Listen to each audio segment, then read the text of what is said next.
NB news देख रहे हैं। यहाँ पर मैं हूं आपके साथ साधना बता। बुलेटिन का आगाज करने के लिए उससे पहले आपको बड़ी खबर की ओर ले चलते हैं। और इस वक्त की अहम और बड़ी खबर, यूपी में कोरोना का कहर लगातार जारी है और आए दिन मामले बढ़ रहे हैं। और ऐसे में जो खबर सामने आई है, इलाहाबाद हाईकोर्ट की सख्त टिप्पणी सामने आई है। ये इस वक्त की अहम खबर आपको दिखा रहे हैं। उत्तर प्रदेश से इस वक्त की बड़ी खबर, तो लगातार ऑक्सीजन के लिए गिड़गिड़ा रहे हैं लोग। अस्पतालों में भी ऐसे हालात हैं कि ऑक्सीजन की कमी, बेड की कमी, वेंटिलेटर की कमी। तो इस वक्त की अहम खबर यूपी से आ रही है। तो यहां अस्पतालों को ऑक्सीजन न देना बेहद ही अपराध बताया जा रहा है। तो यूपी से इस वक्त की अहम खबर आपको दिखा रहे हैं। यूपी में कोरोना का कहर लगातार जारी है। ऐसे में इलाहाबाद हाईकोर्ट की सख्त टिप्पणी सामने आई है। यहां हाईकोर्ट की तरफ से सख्त टिप्पणी सामने आई है। ऑक्सीजन के लिए लगातार लोग गिड़गिड़ा रहे हैं। तो ये सख्त टिप्पणी इलाहाबाद हाईकोर्ट की तरफ से की गई है। सरकार के दावे और हकीकत में काफी ज्यादा अंतर है। ये सख्त टिप्पणी की गई है इलाहाबाद हाईकोर्ट की तरफ से। अस्पतालों को ऑक्सीजन ना देना बहुत बड़ा अपराध है, क्योंकि लगातार मामले बढ़ रहे हैं और ऐसे में अस्पतालों में बेड्स की कमी देखी जा रही है, वेंटिलेटर की कमी देखी जा रही है और अगर स्टोर्स की बात करें तो ऑक्सीमीटर की भी कमी देखी जा रही है।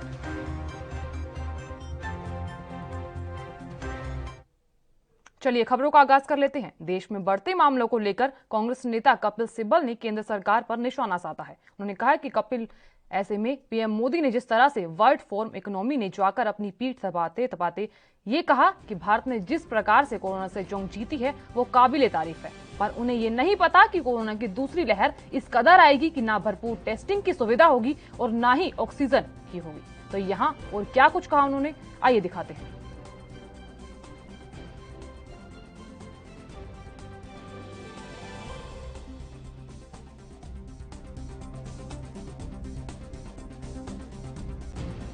नहीं, देखिए ऐसा है कि जो केंद्र की सरकार है हमारी, मोदी जी हमारे जो प्रधानमंत्री जी हैं, उनको ऐसा लगा कि जब पहला चरण कोविड-19 का खत्म होने जा रहा था तो उनको ऐसा लगा कि अब ये कोविड दोबारा इस देश को इस तरह से पीड़ित नहीं करेगा। तो आपको याद होगा कि जब वो वर्ल्ड इकोनॉमिक फोरम में गए तो उन्होंने विश्व को ये बताया कि देखिए जिस तरह से भारत ने कोविड-19 का सामना किया है और जिस तरह से हमने सफलता पाई है, ये एक विश्व के लिए उदाहरण है।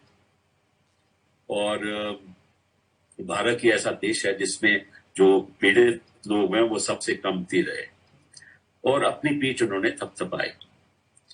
लेकिन उनको ये नहीं मालूम था कि जो दूसरा इसका सर्ज होगा और इस तरह से ये महामारी, ये कोविड-19 दोबारा लोगों की को इस स्थिति में डाल देगी कि उनके पास ना ऑक्सीजन की सुविधा होगी, उनके पास ना टेस्टिंग की सुविधा होगी, उनके पास ना वैक्सीन की सुविधा होगी। ये इनको मालूम ही नहीं था। हालांकि मार्च में 8 सरकारी लेबोरेटरीज ने इनको अवगत कराया था कि जो इंडियन वेरिएंट, दैट इज जो हिंदुस्तान का कोरोना 19 का वेरिएंट है, वो बहुत खतरनाक है और तुरंत इसकी आप सर्च देखोगे तो आपको सावधानी बरतनी चाहिए। इन्होंने, और मुझे विश्वास होगा और विश्वास है कि प्रधानमंत्री को इस बात का पता था, क्योंकि अपनी 9 लेबोरेटरीज ने इनको ये बात कही थी, लेकिन फिर भी इन्होंने ध्यान नहीं दिया। इन्होंने समझा कि भारत ऐसा देश है जहां आप कुंभ भी कर सकते हो, आप राजनीतिक भाषण भी दे सकते हो, लाखों लोगों को बुला के सामने भाषण भी दे सकते हो, हजारों लोगों के सामने भाषण भी दे सकते हो। लेकिन और इनके नॉर्थ ईस्ट में जो शर्मा साहब हैं, वो तो कहते थे कि यहाँ तो कोरोना आ ही नहीं सकता, नॉर्थ ईस्ट में मास्क डालने की जरूरत ही नहीं है। तो जिस तरह से इन्होंने लापरवाही दिखाई वो एक विश्व में उदाहरण है। तो उदाहरण की बात कर रहे थे वर्ल्ड इकोनॉमिक फोरम में, इन्होंने ये दिखा दिया कि इनकी लापरवाही की वजह से एक उदाहरण बन गया कि अगर कोरोना का सामना किसी ने करना है तो ऐसे नहीं करना चाहिए। और आज की स्थिति ये है कि हर रोज के रोज 300 लोग की मृत्यु हो रही है। इसकी वजह से लोगों के पास वैक्सीन की सुविधा नहीं है, वैक्सीन की प्रोडक्शन नहीं है।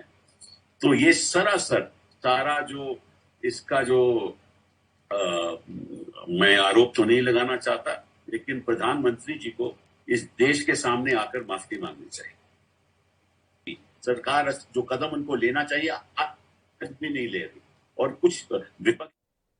कोरोना महामारी की दूसरी लहर से बचने के लिए ओडिशा में आज से 14 दिनों का लॉकडाउन लागू किया गया है। तो यहाँ ओडिशा की नवीन पटनायक सरकार ने 14 दिन के लिए कंप्लीट लॉकडाउन लगाने का बड़ा फैसला लिया है। आपको बता दें, सूबे में कोरोना संक्रमण के तेजी से बढ़ते नए मामलों की वजह से सरकार ने ये बड़ा कदम उठाया है। यहाँ मुख्य सचिव SSC मोहपात्रा की ओर से एक जारी आदेश में कहा गया कि वीकेंड को छोड़कर सभी अन्य दिनों में जरूरी सेवाएं उपलब्ध रहेंगी। और ऐसे में सरकार की ओर से जारी आधिकारिक आदेश में कहा गया कि लोगों को सुबह 6 बजे से दोपहर 12 बजे के बीच उनके घरों के 500 मीटर के दायरे में जरूरी चीजें खरीदने की इजाजत दी जाएगी। वीकेंड के दौरान वे सिर्फ चिकित्सीय सेवाओं के लिए ही घर से बाहर निकल सकेंगे। ऐसे में लॉकडाउन और वीकेंड कर्फ्यू किसी भी चुनाव संबंधी कार्य पर लागू नहीं होगा। जैसे पिपली विधानसभा सीट पर उपचुनाव कराने में शामिल कर्मियों की आवाजाही जारी रहेगी। तो यहाँ पिपली में 16 मई को उपचुनाव होना है। आदेश में कहा गया है कि लॉकडाउन का मकसद आम लोगों की आवाजाही को नियंत्रित करना है और सामान लाने जाने वाली गाड़ियों पर कोई पाबंदी नहीं होगी इस दौरान।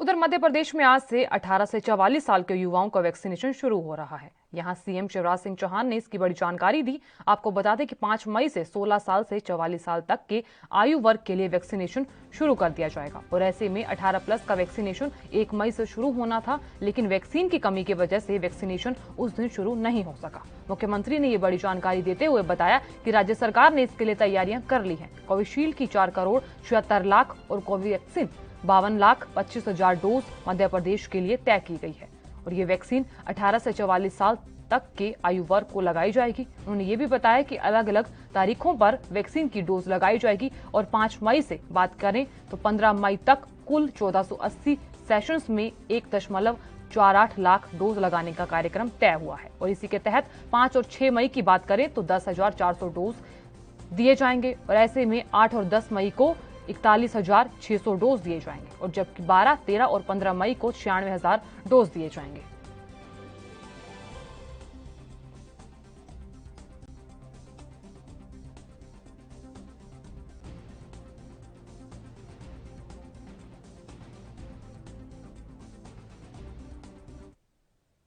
चलिए आपको इस वक्त की बड़ी और अहम खबर की ओर चलते हैं।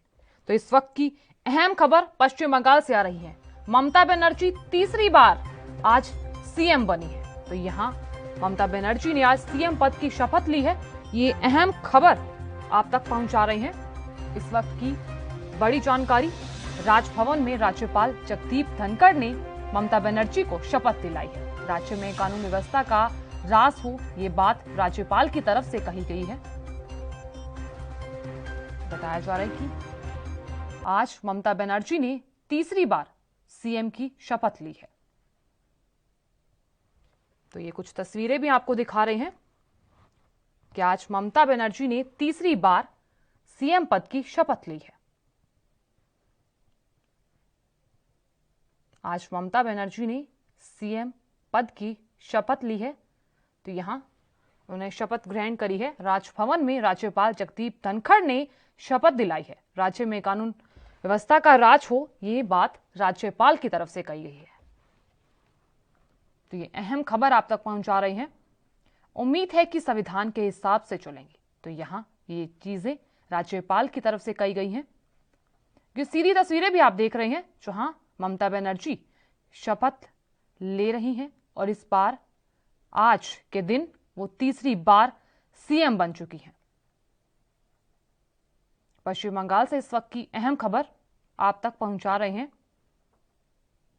राजभवन में राज्यपाल जगदीप धनखड़ ने शपथ दिलाई है ममता बनर्जी को।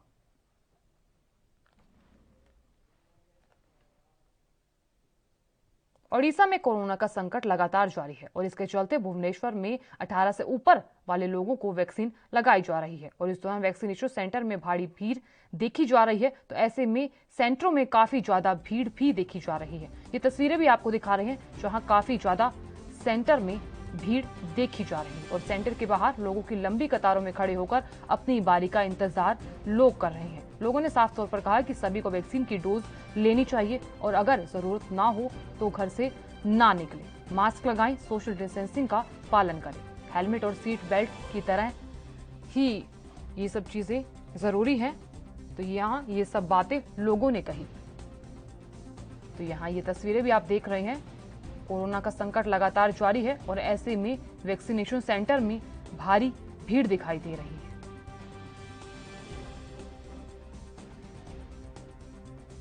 तो हम तो 18 to 40 ईयर्स स्पैन में पढ़ रहे हैं। तो एनीवेज मई 2 से शुरू हुआ है, तो हम तो पहले से ही रेडी थे। लेकिन जो 45 ईयर्स से ज़्यादा है उनको थोड़ा डर लगता था, क्या होगा क्या नहीं होगा, किसी का जान भी जा सकता था। मतलब थोड़ा केओस था। अभी सब नॉर्मल है। Hopefully we get over corona. अभी आप भी यहाँ पर हैं वैक्सीन लेने के लिए, तो आप क्या कहना चाहते हैं लोगों से? मैं कहना चाहता हूँ सब लोग डोज लीजिए, टाइमली लीजिए और घर से ना निकले। अगर ज़रूरत ना हो तो ना निकले, वरना मतलब कभी भी मुसीबत आ सकता है, कभी भी आपका जान जा सकता है। बहुत सारे फेलोज कॉलीग्स का जान जा चुका है, तो घर से ना निकले अगर ज़रूरत ना हो तो। बिल्कुल बिल्कुल वैक्सीनेशन बिल्कुल लीजिए, कोई मुसीबत नहीं है। ऑलरेडी टेस्टेड हो चुका है और बहुत लोग भी क्योर हो रहे हैं। और मतलब ये हेलमेट और मास्क की तरह आपका जिसका सीट बेल्ट लगाता है ना, एक्सीडेंट को तो रोक नहीं सकते, राइट? लेकिन आप क्या कर सकते हैं, आप प्रिकॉशन ले सकते हैं बस।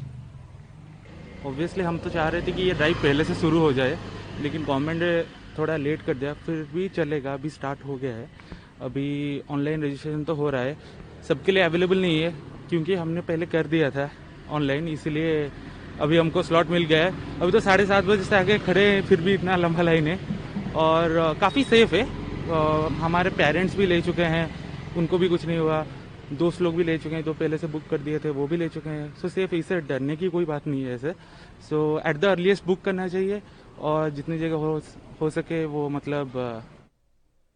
आर्थिक राजधानी मुंबई में मंगलवार को कोरोना वायरस के सामने आए नए मामलों ने राहत दी है। शहर में पिछले 24 घंटों की बात करें तो 24 घंटों में सिर्फ 2500 नए मामले सामने आए, जो कि मिड मार्च के बाद सबसे कम है। और ऐसे में बताया जा रहा है कि बीते कुछ दिनों से मुंबई में संक्रमण के नए मामले लगातार कम हो रहे हैं। वहीं महाराष्ट्र की बात करें तो महाराष्ट्र में भी संख्या पिछले दिनों के मुकाबले काफी ज्यादा कम हो गई है। मंगलवार को राज्य में लगभग 51,000 नए मामले सामने आए और कुछ हफ्तों की बात करें तो पहले यह संख्या रोजाना 67,000 से भी ज्यादा होती थी। और माना जा रहा है कि महाराष्ट्र में कोरोना के नए मामले आने वाले दिनों में कम हो सकते हैं। तो यहाँ राज्य में स्वास्थ्य विभाग के आंकड़ों के अनुसार महाराष्ट्र में 4 मई को 51,880 नए मामले सामने आए और जिसके बाद कुल संक्रमितों का आंकड़ा बढ़कर 48,22,902 हो गया और 891 लोगों की जान जाने के बाद कुल मृतक भी बढ़कर 71,742 हो गए। और राज्य की बात करें तो राज्य में 65,934 बीमारी से ठीक भी हुए हैं और जबकि अब तक कुल 41,07,092 रिकवर हो चुके हैं। तो यहाँ राजधानी मुंबई की बात करें तो यहाँ आज 2,554 नए मामले सामने आए और जबकि 62 लोगों की जान चली गई और कुल मामलों की संख्या बढ़कर 6,61,175 हो गई। मुंबई में पिछले 24 घंटों में 5,240 लोग कोविड-19 से ठीक हो चुके हैं और अब शहर में 51,380 एक्टिव केस हैं और मुंबई में ये मिलने वाली नई संख्या 17 मार्च के बाद से भी अधिक कम है। उस दिन 2,370 नए मामले सामने आए और वहीं 4 अप्रैल को शहर में सबसे ज्यादा 11,163 नए केस सामने आए थे।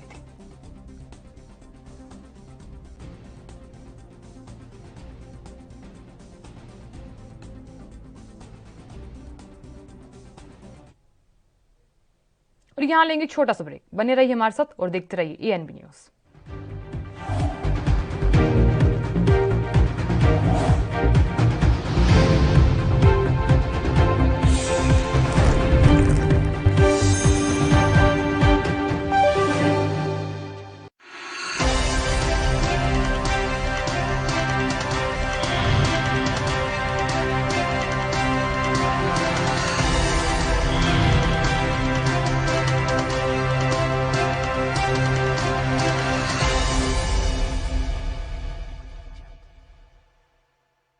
कम ब्रेक और ज्यादा खबरों के साथ देखिए ANB news in channel number पर।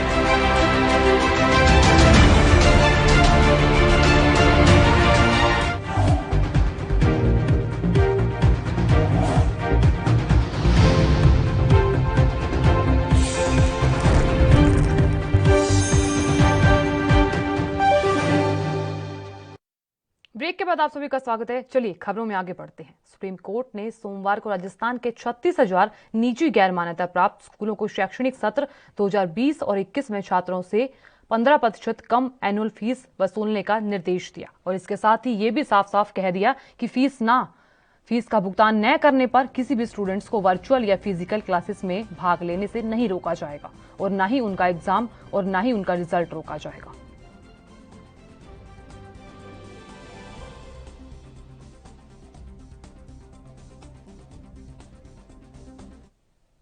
कोरोना संकट के बीच ऑक्सीजन की किल्लत को लेकर इलाहाबाद हाईकोर्ट ने सख्त टिप्पणी की है। तो यहां कोविड के बढ़ते संक्रमण को लेकर दायर याचिका पर सुनवाई के दौरान हाईकोर्ट ने अस्पतालों में ऑक्सीजन की आपूर्ति न होने और इससे हो रही मौतों को नरसंहार की तरह बताया है। तो यहां कोर्ट ने कहा कि अस्पतालों में ऑक्सीजन की आपूर्ति न होने से कोविड मरीजों की मौत आपराधिक कृत्य जैसी है।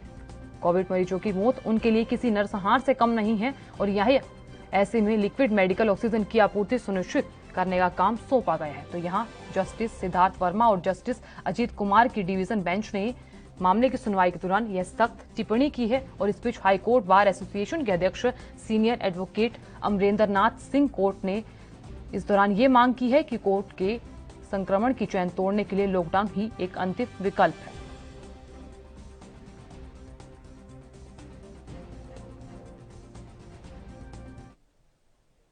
राजधानी दिल्ली में बीते कुछ दिनों से कोरोना से हालात कुछ बेहतर होते नजर आ रहे हैं और अब दैनिक संक्रमितों का आंकड़ा घट रहा है और ऐसे में स्वस्थ होने वाले मरीजों की बात करें तो उनकी संख्या बढ़ रही है। तो यहाँ विशेषज्ञों का कहना है कि अगर आने वाले कुछ सप्ताह तक यही स्थिति बनी रही तो राजधानी में कोरोना की चौथी लहर का ग्राफ नीचे आ जाएगा और दिल्ली में इस समय संक्रमण के कुछ मरीजों की संख्या 12 लाख के पार हो गई और इनमें से 11 लाख लोग स्वस्थ हो चुके हैं। और 3 दिन की बात करें तो 3 दिन में 72,000 से ज्यादा लोगों ने कोरोना को मात दी है। तो ये बड़ी जानकारी आप तक पहुंचा रही हैं, जबकि संक्रमण के 64,000 मामले सामने आए और बीते दिन की बात करें तो दैनिक संक्रमितों की संख्या लगातार कम हो रही है और 1 मई को कोरोना के 25,219 नए मामले सामने आए थे और वहीं 2 मई को 20,394 और 3 मई को यह संख्या घटकर 18,043 हो गई थी।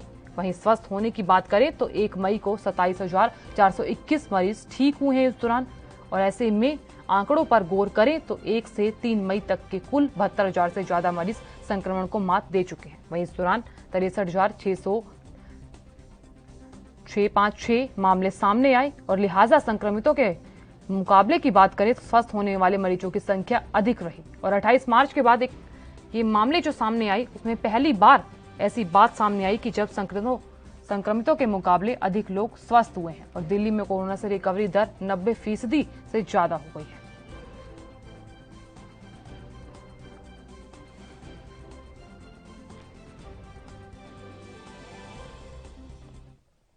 राष्ट्रीय राजधानी दिल्ली में कई अस्पताल अब भी ऑक्सीजन संकट से जूझ रहे हैं। अस्पतालों ने आधिकारिक रूप से ऑक्सीजन आपूर्ति को लेकर गुहार लगाई है और कहा कि ऑक्सीजन की किल्लत के चलते उनके मरीजों की जान दांव पर लगी हुई है। और इसी बीच आज सुबह ऑक्सीजन के टैंकर लेकर ऑक्सीजन एक्सप्रेस दिल्ली के कैंट रेलवे स्टेशन पर पहुंची और अब इन टैंकरों को दिल्ली सरकार के अधिकारियों के सुपुर्द किया जाएगा। तो यहाँ दिल्ली प्रशासन के अधिकारी आगे जहां जरूरत होगी वहां इन टैंकरों को पहुंचाने का काम किया जाएगा। बता दें कि दिल्ली एनसीआर में ऑक्सीजन एक्सप्रेस ट्रेन 8 दिन में कुल 631.53 मीट्रिक टन ऑक्सीजन लेकर आई है और ऐसे में बताया जा रहा है कि उत्तर रेलवे अधिकारियों के मुताबिक 27 अप्रैल से 4 मई तक 8 अलग अलग ट्रेन में ऑक्सीजन टैंकर आई और इन टैंकरों को दिल्ली कैंट, फरीदाबाद, तुगलकाबाद, ओखला, गुरुग्राम आदि जगहों पर उतारा गया है और जिसके बाद दिल्ली प्रशासन ने इन्हें जरूरत के मुताबिक अलग अलग अस्पतालों में पहुंचाने का काम किया है। और आने वाले समय की बात करें तो oxygen express train Delhi NCR के लोगों के लिए ऑक्सीजन लेकर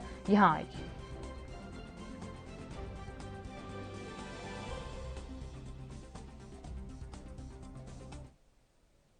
उत्तर प्रदेश के नोएडा के थाना सेक्टर 49 क्षेत्र के बरोला गांव स्थित झुग्गियों में मंगलवार को आग लगने की घटना सामने आई और ये सूचना मिलने के बाद भारी फोर्स और फायर ब्रिगेड मौके पर पहुंची और करीब 12 गाड़ियों को आग पर काबू पाने के लिए लगाया गया। तो यहां पुलिस ने झुग्गी बस्तियों के साथ साथ आसपास के इलाके को खाली करवा दिया गया और ऐसे में बताया जा रहा है कि आग की ऊंची लपटों की तस्वीरें देखकर अंदाजा लगाया जा सकता है कि आग कितनी भीषण थी। आग लगने का कारण अभी तक स्पष्ट नहीं हुआ है और ऐसे में फायर की गाड़ियां समेत पुलिस भी मौके पर मौजूद थी। फायर ब्रिगेड की इस दौरान फायर ब्रिगेड के आला अधिकारियों का साफ तौर पर यह कहना है कि लगभग 3 दर्जन झुग्गियों में आग लगी और आग बेहद तेजी से फैल रही थी।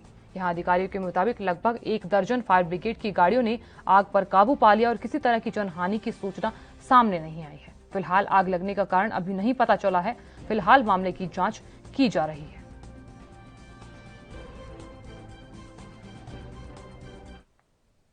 उधर यूपी के औरैया जनपद में चुनावी रंजिश के चलते एक रिटायर्ड फौजी की निर्मम हत्या कर दी गई। आपको बता दें, हत्या करके शव को गांव के पास बने मंदिर के पास फेंक कर हत्यारोपी फरार हो गया और यहां सूचना पर मौके पर पहुंची पुलिस ने शव को पोस्टमार्टम के लिए भेजकर आगे की जांच और कार्रवाई में जुट गई है। तो वहीं परिजनों की तहरीर के अनुसार मुकदमा लिखकर दोषियों के खिलाफ सख्त कार्रवाई की बात पुलिस के द्वारा कही गई है। तो यहाँ मामला औरैया जनपद में बेना थाना क्षेत्र के ग्राम महू का है।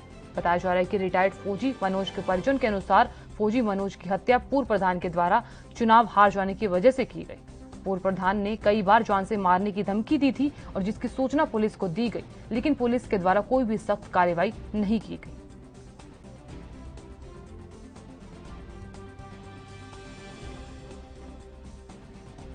क्या नाम है आपका? हमारा नाम अमोद जी। कहाँ के रहने वाले? महू के। मृतक आपके कौन है? हमारे बड़े भाई हैं जी। क्या नाम था? उनका नाम मनोज सिंह सेंगर फौजी। क्या हुई थी घटना?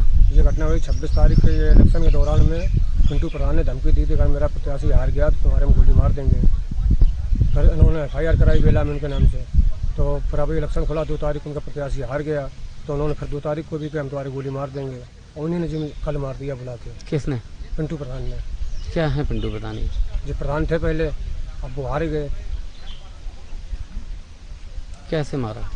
कुल्हाड़ी लेके काटा टकोरे पे। ये 112 पे सूचना मिली सवेरे 6:45 के आसपास कि यहाँ पर एक व्यक्ति मनोज फौजी रिटायर्ड थे वो, और जिन्होंने चुनाव भी लड़ा था, उनकी डेड बॉडी यहाँ पड़ी है और बताया गया कि हत्या उनकी की गई है। तत्काल मौके पर 100 डायल और थाने की पुलिस और अन्य थानों का फोर्स भी यहाँ पर आ गया है।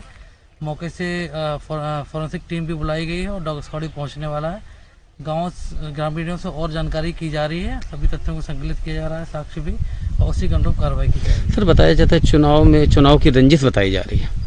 हाँ, कुछ लोग ज़्यादा चुनाव की रंजिश भी बता रहे हैं। चुनाव में आरोप प्रत्यारोप लगते रहते हैं और इन तथ्यों पे भी हम पूरी गहनता से पड़ताल करेंगे और जो तथ्य सही होंगे उसके अनुरूप कार्रवाई की। फौजी के पहले एक धमकी दी गई तो उसका भी एक ऑडियो वायरल हुआ था सर।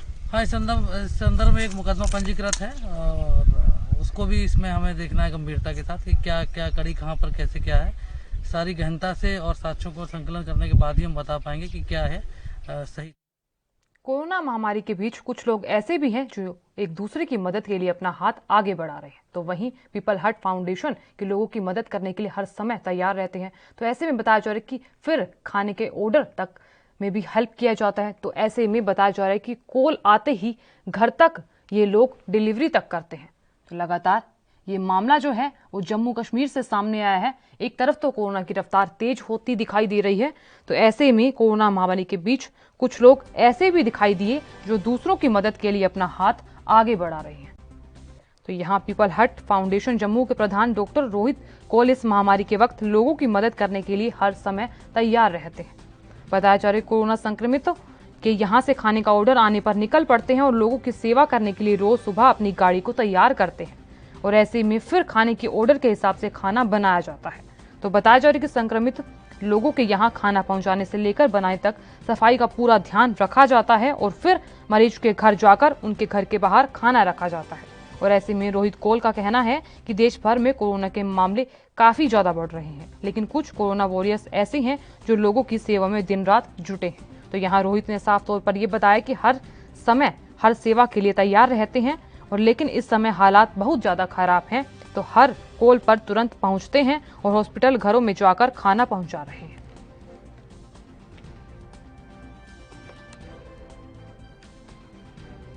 डोमेन्स में काम करते हैं, एजुकेशन, हेल्थ और रिलीफ। और अगर मैं बात करूं, जैसे आपने पूछा कि कोविड की महामारी चल रही है, लोगों का बुरा हाल है, बट हमने कहीं ना कहीं कोशिश की, हमारा एक प्रोग्राम चलता है फीड द हंग्री प्रोग्राम, और फीड द हंग्री प्रोग्राम में हम लोग कोशिश करते हैं कि रोड साइड डवेलर्स जो आपको सड़कों पे आम मिल जाते हैं, या कुछ ऑर्फन्स हैं, कुछ और एनजीओज हैं जो बच्चों के लिए काम करते हैं, उनके साथ कोलैबोरेट करके अंडर प्रिविलेज लोगों तक पहुंचा जाए। अभी पिछले महीने हमने ये इनिशिएटिव शुरू किया जिसमें हमारे पास काफ़ी सारी कॉल्स आई। अगर मैं बात बताऊं, आज की डेट में 28 से ज़्यादा व्हाट्सएप ग्रुप्स हैं जो बन चुके हैं।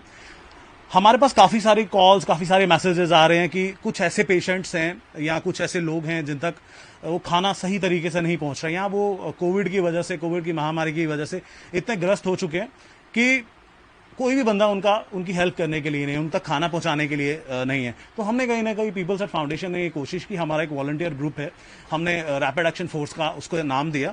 तो हमारे पास क्या, दिन में अगर हम बात करें 18 से 20 कॉल्स आ जाती हैं। किसी को ब्रेकफास्ट की रिक्वायरमेंट है, कहीं लंच की रिक्वायरमेंट है, कहीं डिनर की रिक्वायरमेंट है। तो हमने कोशिश की अपने ही घरों से, जो वॉलंटियर्स जो हमारे टीम मेंबर्स हैं, उन्होंने ये कोशिश की कि हम अपने घरों से साफ सुथरा खाना तैयार करके, पैक करके, जो रिक्वायर्ड है। देखिए, पेशेंट्स हैं, डायबिटिक भी रहते हैं, कई लोग चीनी मना है, या कई ऐसे बीपी के पेशेंट्स हैं जिनको नमक कम चाहिए। तो अगर हम किसी वेंडर से खाना लेते तो हमने सोचा ऐसा पॉसिबल नहीं है, खासकर इस टाइम में। तो हमने सोचा अपने घरों से ही खाना बना के, साफ सुथरा खाना मिलेगा, एटलीस्ट जो बैलेंस डाइट रिक्वायर्ड है उन तक वो पहुंचेगा। फिलहाल के लिए इस बुलेटिन में इतना ही। आप देखते रहिए ANB न्यूज। नमस्कार।